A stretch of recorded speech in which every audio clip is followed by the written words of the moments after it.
À dimanche 18 avril 2010, 15h45. Introduction.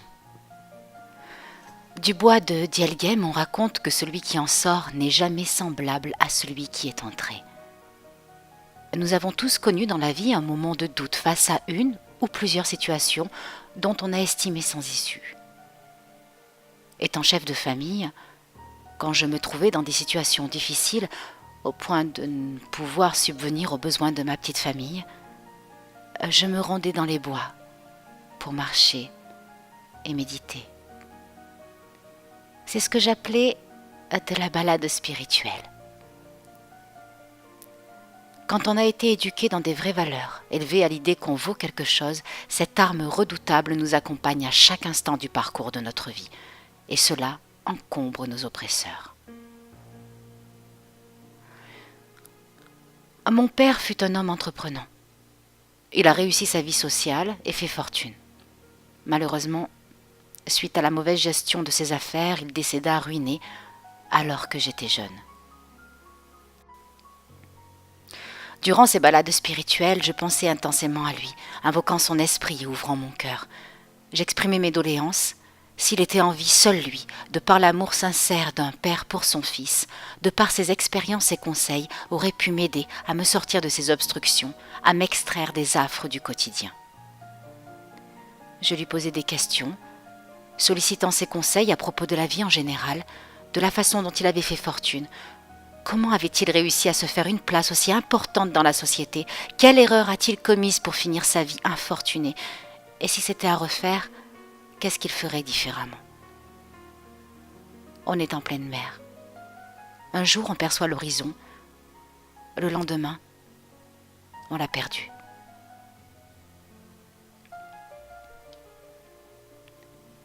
La balade. Il est 15h. Je sors de l'appartement où j'habite depuis près de 2 mois. Avec moi, mon livre, S'initier à la philosophie, pour faire ma lecture une fois que j'aurai trouvé mon endroit serein. Une des choses qui me passionne dans la vie, c'est de prendre l'initiative de sortir de chez moi sans aucune présomption de ma destination, aller vers l'inconnu, sans savoir ce qui m'attend, ce qui va m'arriver, qui je vais rencontrer.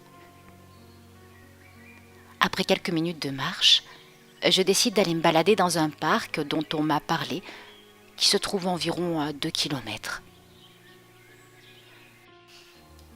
Une bonne demi-heure plus tard, en me renseignant auprès des passants pour savoir où il est situé, j'y parviens.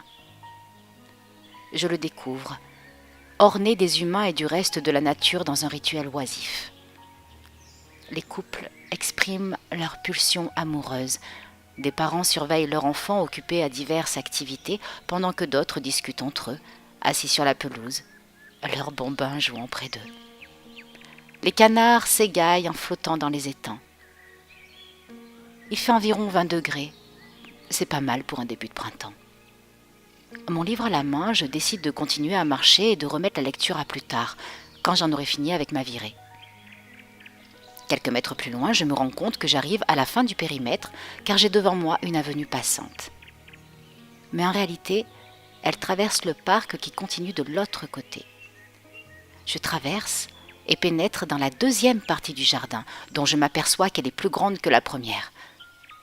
Ici, je remarque plutôt une autre ambiance, avec une décoration florale et paysagiste différente. Cette portion ressemble plutôt à un lieu de promenade, boisé avec étangs, bancs et allées pour piétons qui font le tour d'un grand espace central, en plein milieu duquel les jeunes, les enfants et les parents sont assis sur la pelouse, tandis que d'autres jouent à différents jeux, foot, frisbee, etc. Je continue ma déambulation en faisant le tour de cette esplanade et me dirige vers les plans d'eau qui se trouvent à l'opposé. J'ai l'idée d'aller dans les parties boisées. J'y fonce. Au bout de quelques minutes de marche, je commence à apercevoir l'extrémité du parc et les maisons du voisinage. Plus loin encore, j'aperçois une sortie sous forme de portail.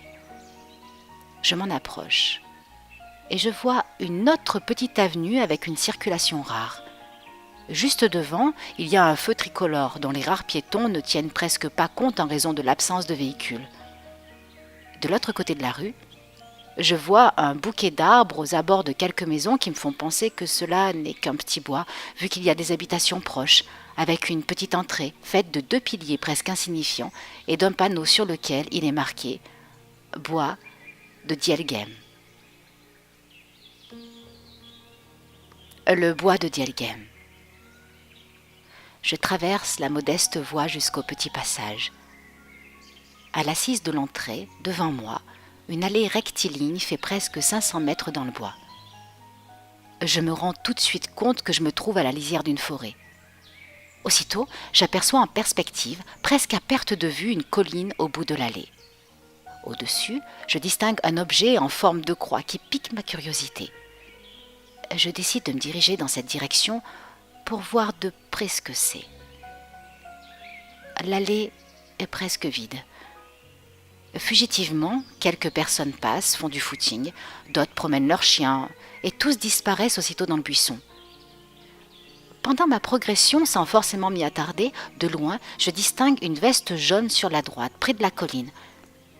Je continue ma marche dans cette direction, sans pour autant y faire attention. Arrivé environ à 20 mètres de la butte et 10 du vêtement en question, je me rends compte qu'il est porté par une personne âgée, avec un tas de sacs posés sur un banc. Ma première impression en la voyant de près, c'est qu'il s'agit probablement d'un sans-abri. Une chose dont je suis sûre, c'est qu'à aucun moment, je n'ai vu cette personne se retourner vers moi jusqu'à ce que je sois à cette distance d'elle. Je poursuis mon chemin. À environ 5 mètres, sans me regarder, l'individu ramasse ses sacs, commence à me devancer vers la colline. Sans m'y attarder, car il n'y a aucune raison pour cela, je poursuis mon chemin. Du coup, une idée foncièrement obsédante me persuade que cette personne est là pour moi. J'en rigole au fond de moi, car je trouve cette hypothèse ridicule. Pendant ce temps, l'inconnu poursuit son chemin également, mais en marchant tout doucement, comme s'il attendait quelque chose.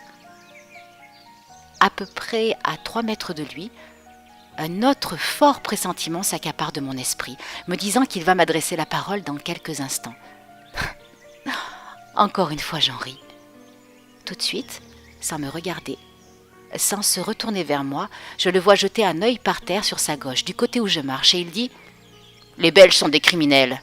C'est du poison, ça. » J'observe les alentours pour vérifier s'il y a quelqu'un d'autre à qui il pourrait s'adresser.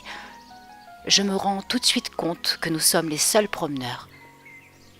Je fais semblant de ne pas entendre. Aussitôt, il redit la même phrase avec une voix un peu plus vive. En se retournant vers moi, il me lance un regard furtif dans le but flagrant de me faire comprendre qu'il engage une conversation entre lui et moi.